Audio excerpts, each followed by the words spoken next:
Welcome to the Proteomics in Proximity podcast, where your co-hosts Dale Yuzuki, Cindy Lawley and Sarantis Chlamydas from Olink Proteomics talk about the intersection of proteomics with genomics for drug target discovery, the application of proteomics to reveal disease biomarkers, and current trends in using proteomics to unlock biological mechanisms. Here we have your hosts, Dale, Cindy, and Sarantis. Welcome to another episode of Proteomics in Proximity. I'm your host, Dale Yuzuki, with my co-hosts, Cindy and Sarantis. And this morning... Hey there! And Sarantis, what are we going to be talking about today? Today it's a great paper, actually. There's a great paper where describes ways of using biomarkers, protein biomarkers, in early discovery of inflammatory bowel disease, and a great example of a crosstalk between gut microbiome and immunohomeostasis. And it's really great because it combines a multi-omics approach, and they have really investigated genetics and proteomics and metabolomics, and also they have done sequencing of microbiota in order to identify this crosstalk. Cindy, what do we know about the DUOX2? What is the importance of this protein actually? Yeah, so the name DUOX, right? Double oxygen. So it's a marker within the genome, and in fact, this paper highlights some variants in DUOX2, a gene that codes for something that will produce hydrogen peroxide, H2O2, in the epithelial lining. So actually in that, what is it, the apical layer, Dale? That layer that's right next to where essentially the results of our food go by, right? And so that production has an effect on the microbiome. So this idea that we might have a proteomic biomarker that is indicating something about the host microbiome interaction, right? That gut bacteria that we all are so curious about and has been the topic of so many interesting publications, that we might have a protein biomarker that's indicating something about the dysbiosis or the shift in that microbiome that precedes inflammatory bowel disease is super exciting. And so that's what I see here. Inflammatory bowel disease, right, is devastating. I mean, I personally know 3 individuals are affected. You may know others, right? I mean, their digestion, their immune system, and it's really, really difficult because you talk about the interplay between the person, their gut microbiota, which is right off. It is different than regular people. And it's a complex organ, right? The gut microbiome is essentially, I mean, a lot of people talk about it as an organ. And this group, including a group out of Institute for Systems Biology, does a fair amount of work on gut microbiome, particularly in their health, their wellness cohort. Yeah. So Cindy, why don't you tell us more about this wellness cohort? I understand this is Araval again.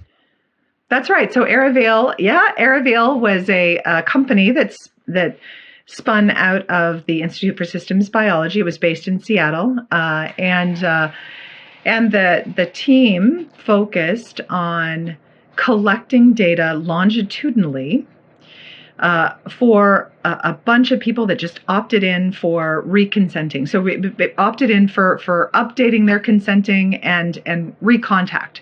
And the great thing about that is they're coming in regularly. They're well when they start. And we'll be talking about, I think, some other papers that are coming out of this exciting group, but it offers an opportunity to look retrospectively at samples where individuals who were healthy can actually will develop some diseases, right? As we age, we tend to do that, unfortunately. And so it's a powerful demonstration of a wellness cohort and having longitudinal sampling, I think, and we'll, like I said, we'll double click on that in this podcast, I think, quite a bit. So this paper talks about over 2,800 individuals from this cohort, but it was larger? Was it almost 5,000, something like that? Yeah, that's right. Yeah. And of course, over time, you're going to have people dropping out inevitably. And so this is a really great sample number. And the longitudinal data that they have collected for this group of individuals is stunning. So they already had their whole genome sequence, right? And then what did they also sample their microbiome, like from feces? Yep. Yeah, exactly. But then, they don't need to necessarily collect data on all the samples in all the modalities. What they've done is they've seen interesting things evolve in this cohort, and then do specific work within a subset. And that's exactly what happened here, right? So a subset of the individuals from this 2,800 subset of the Aravel cohort had these DUOX2 variants, and those DUOX2 variants had some. So I would say this sort of brings me back to this idea that if we had what was the total number, Dale? You pulled it up for me right before the podcast. 300 and some odd individuals. It was like 357 individuals. 57. So I think it was with rare variants. Yeah, 12.4%. So if we were going to do a GWAS on 357 individuals, compare that to control samples, that's not a very powerful GWAS by our standards in the genetic space. And so making the association between these variants and inflammatory bowel disease or Crohn's disease or this IBD phenotype might have been very challenging, right? And so this is a novel discovery, this DUOX2 association with IBD. And it was made through an association that include phenotypic data that is closer to the disease, which includes proteomics, right? So that's and that as well as microbiome, right? So the ability to have this multi-omics, as Sarantis highlighted, and amplify the power to detect the relationship between genetics and disease is something I think is exciting. So we end up with whole genome data, right? And we also have then all the clinical laboratory measurements. You have metabolites, where apparently they measured over 950 metabolites from these patients or these volunteers, healthy individuals. It looks like what they use 3 Olink Target 96 panels for a total of 266 proteins. And then the microbiome, which is a really important part, they're doing 16S ribosomal RNA sequencing, which gives you this idea of, right, what does the constellation of bacterial species look like, right, just from sampling rsRNA. But then they do a PheWAS, and maybe we can walk through a little bit, right? What is a PheWAS again? I don't know. Sarantis, you want to talk about it, or Cindy?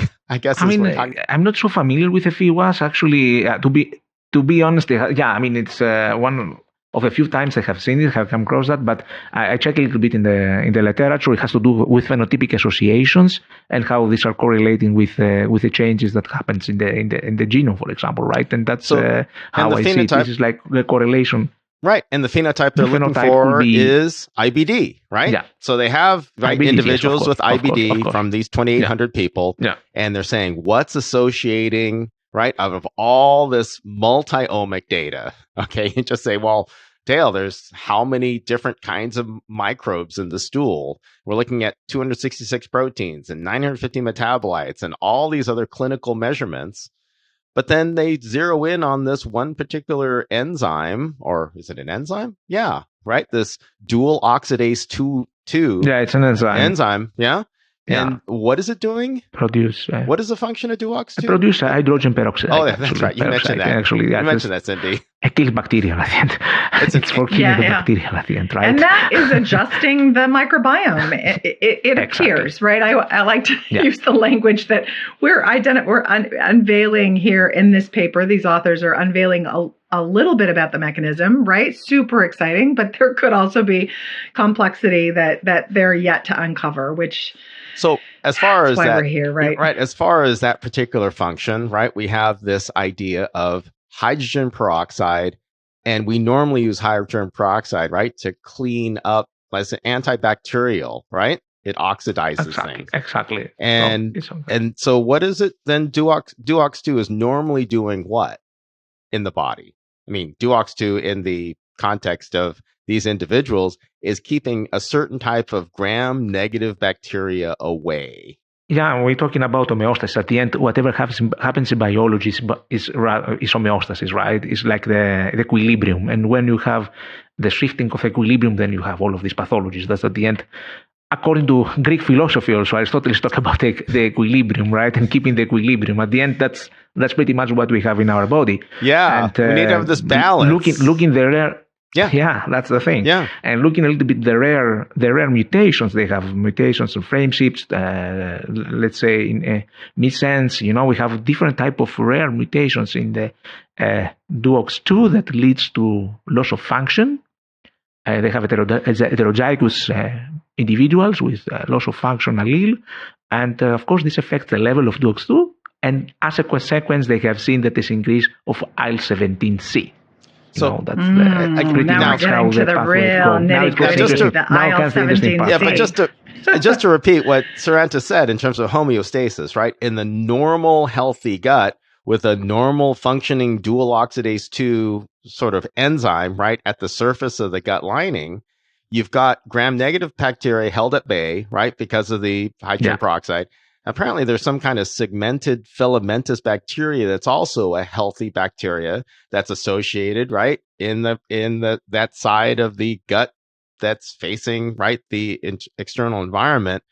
But we have these individuals with these DUOX2 mutations where DUOX2 is not doing its job correctly, right? This FIWAS, right, this genetic association. And then we have the gram-negative bacteria disrupting, right? It's no more segmented filamentous bacteria, gram-negative bacteria invade, and then we have this IL-17C being activated, yeah? And so here now we're talking about no more homeostasis, right? In terms of it's dysbiosis. Dysbiosis. That lovely word. Dysbiosis. A word of the day. These IBD. Yeah. Dysbiosis, right? Horrible. The Greek word of the day. The Greek word of the day. There you go. I love it. And then we have the same cells that are being affected, right, by these gram-negative bacteria producing IL-17C in the system, in the body that can be picked up. And in mice, right, this DUOX2 deficiency and this IL-17 elevation are associated with this expansion of proteobacteria, pathogenic bacteria. So I thought, that was pretty fascinating, right? Where they're able to take the same system and draw these conclusions, even down to what, invertebrates? And I'm like, wait, we're talking about DUOX2 function in invertebrates. And I'm like, oh. Primordial, they say, right? Yeah. So you've got your primordial DUOX producing hydrogen peroxide, right? You've got in mice this DUOX2 deficiency, increased IL-17C levels in the intestine, and proteobacteria, elevation. And then you've got in IBD patients this evidence, right? I love this, this approach to see multiple lines of evidence in different systems, especially in such a historic pathway, right? Right. Historic meaning going back to invertebrates in evolution. Exactly. To C. elegans. To C. elegans. Yeah, there you go. In worms. And here, even this whole idea of, right, we've got this mechanism that they're able to look at via they use knockout mice, right? And so these mice were deficient in DUOX2. They can go ahead and do a lot of experimentation on those tissues. And then there was something called a collonoid. And I'm like, collonoid? Yeah. What's a collonoid? Sarantis, what is a collonoid? It's a good. I'm taking the difficult questions now, but it's fine. I try to be creative also in the way that I'm answering. Yeah, organoids, a lot of buzzwords, different things they called organoids.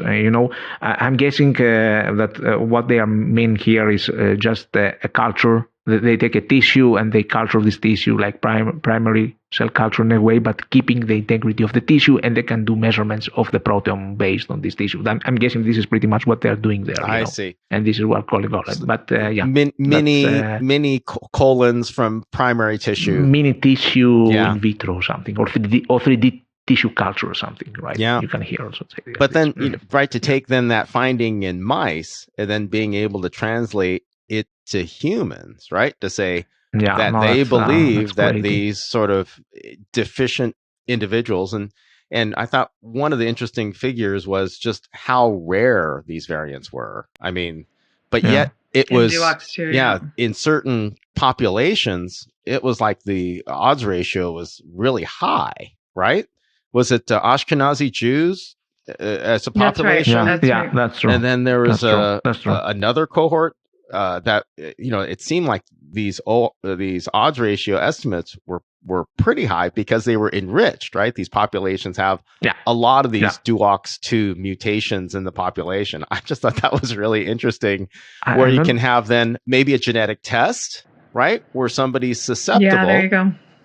Absolutely. I will say, though, the IL-17C levels were high in other subjects that didn't have that DUOX2 variant enrichment, right? Mm-hmm. Didn't have that DUOX2. So you have the option, a possibility, right, that's suggested here that you could do a genetic test to see about those rare variants. But in fact, the IL-17C levels had, where they were elevated, there was a common response, sort of a cascade that suggested this.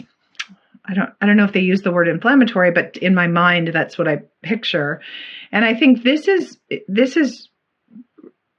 where I think the excitement around the proteomics is, but also with the DUOX2, just going back to the DUOX2 variant, this is kind of how I think about proteomics in the context of genomics, right? If you have a DUOX2 rare variant that suggests an increased IL-17C level, Dale, we'll just pick you, and and I don't. You see how I end up in the good category, but and then you have an exposure to a protein level over your lifetime, perhaps, that I don't. Like that exposure internally in our body is a way that I sometimes think about the relevance of how we make these connections between genetics and protein levels. But anyway, that's just a way of thinking about it that I think. No, that was great. And then I will add also the microbiome factor here, because they have done a really crazy experiment and I really like it. In mice, they use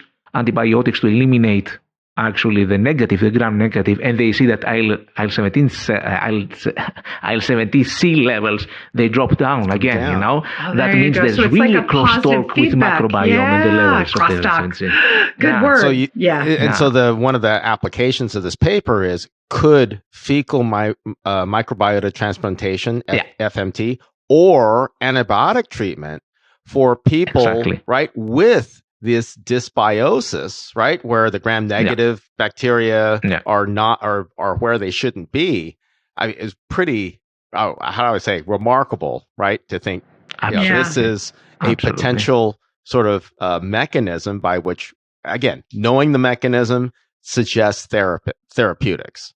And even though the complexity of DUOX2 and then the IL-17C, and then this a whole bacterial story, and then the immune system, right? There's T helper cells.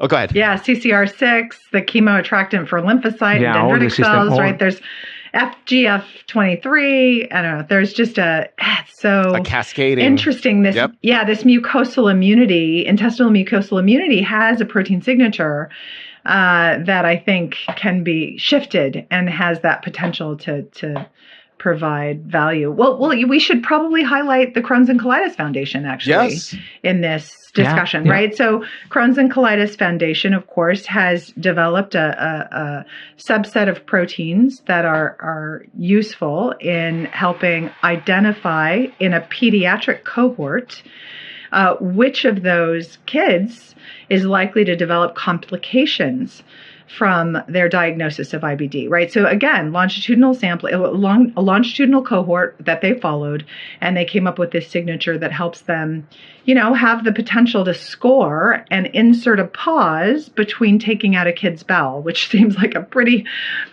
good use of a proteomic signature. So that's a important story we've got several webinars from the team there. Yep. One of the interesting take-homes, getting back to the IL-17C story, right? High plasma, I'm reading from right before the discussion, high IL-17C in carriers of DUOX2 loss-of-function variants is not only a potential biomarker for disturbed gut microbe immune homeostasis, but appears to reflect an early stage of IBD pathogenesis.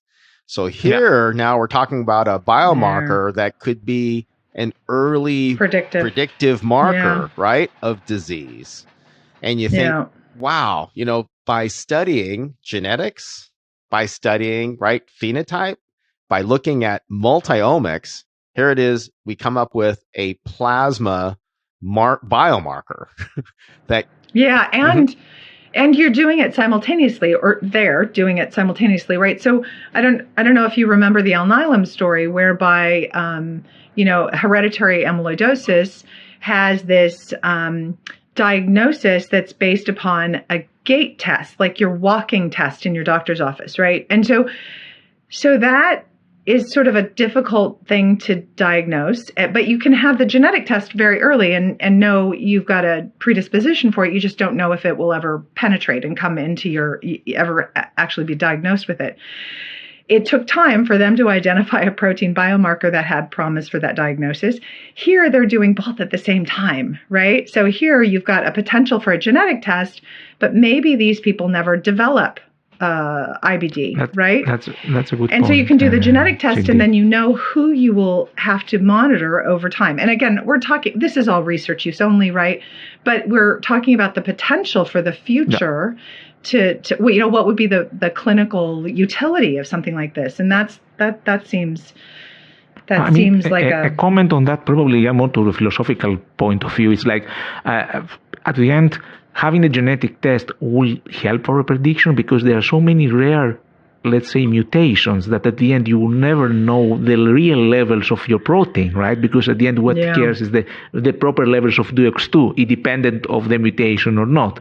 That means probably you will need the protein biomarker, the IL-17C and all the cascade that follows, to be more sure and more concrete what we are seeing. That's the way that I see, because so many rare mutations, difficult to predict the levels of the protein, I think that's really important to have like a plasma biomarker to follow at this point. Oh, yeah. Yeah. And it's not, not everybody's not going to use our 3K, our Explore panel to test for, right? We're talking about something that's developed for the clinic, that's very specific, that would need to go through regulatory approval to get into clinical utility. But yeah, very, very exciting. And you think this could be, right? In the commentary, the researchers saying, patients and physicians and scientists are looking for, how to unlock this microbiome, host, and then immune system as a Holy Grail, right, within IBD. Yeah. And I thought that was so interesting that, here it is, they're looking at so many different variables, right? When you think about whole genome data and all the genetics that could be involved, and then you think about all the different other measures that they did, and then to settle on, right, a model, a gene, a particular plasma-based biomarker, and then looking at how they all interact.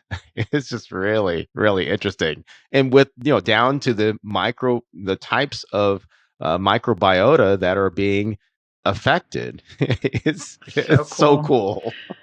I mean, it's a big data story, right? Yeah. It's how big data and a cohort that's collected and consented longitudinally, I know I've already said this, but can drive mechanistic discovery to help define disease biomarkers. And I think having a biomarker is great, but having it where you actually kind of have a sense of like these multiple lines of evidence, right? Yeah. Mouse model, right?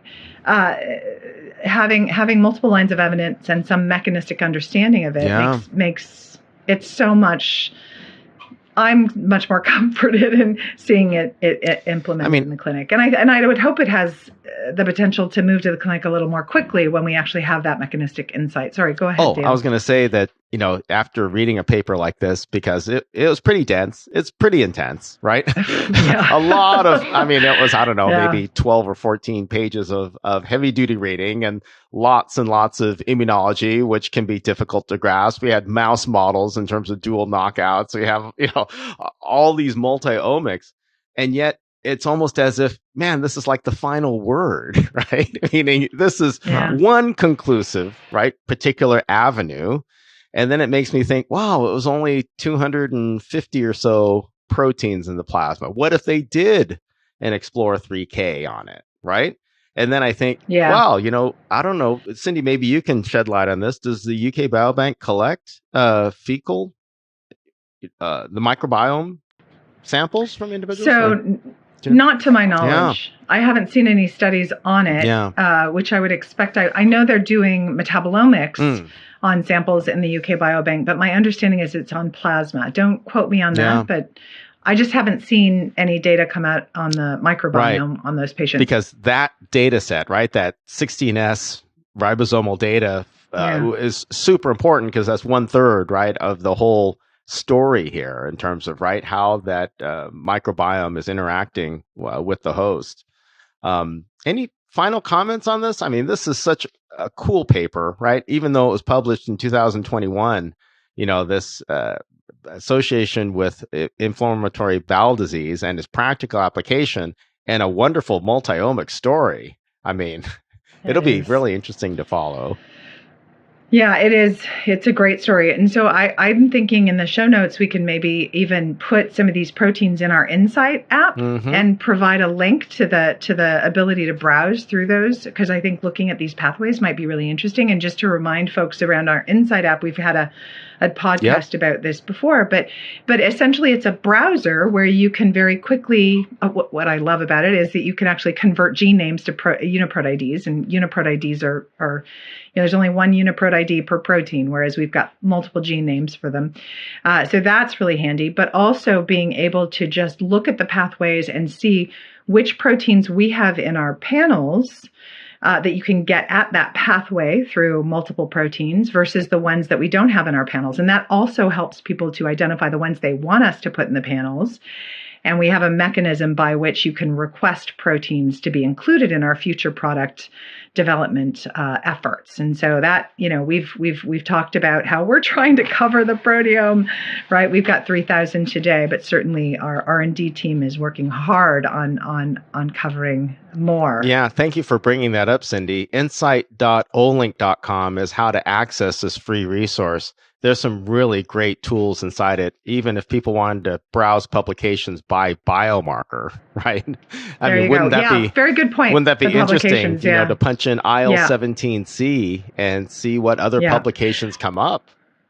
Which, by the way, is a low abundant protein, right? So if you look in our validation data, also available on our website, you can freely download, you'll see that IL-17C is in the dilution category of 1:1. So it's neat, right? It's like, you're not adding any dilution factor to it to manage how much reagent might be needed to count when our NGS readout or our qPCR readout is used.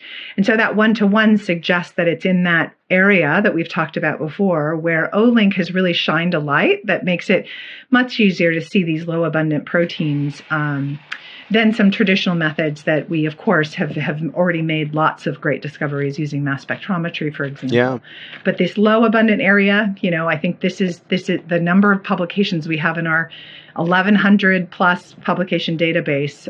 Many of those are focused on those 1:1 neat proteins that are in that low abundant range. And speaking of show notes, I'll be sure to include Dr. Hurtado Lorenzo's talk from the Crohn's and Colitis Foundation. This is where, right, they were looking at, pediatric Crohn's and colitis.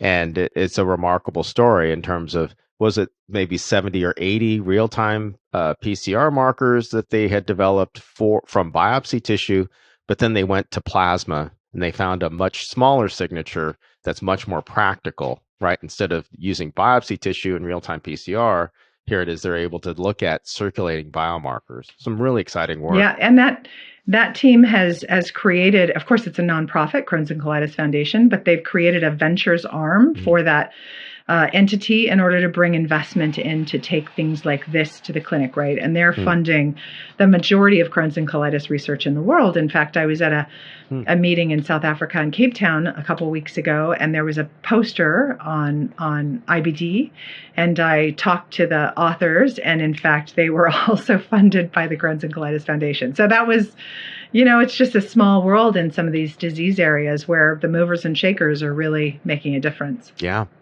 Well, thank you for joining us this afternoon or this morning, wherever you may be. And Cindy and Sarantis, great to see you. That was great. Good to see you too. Until next time. So long. Thank you for listening to the Proteomics in Proximity podcast, brought to you by Olink Proteomics. To contact the hosts or for further information, simply email info@olink.com.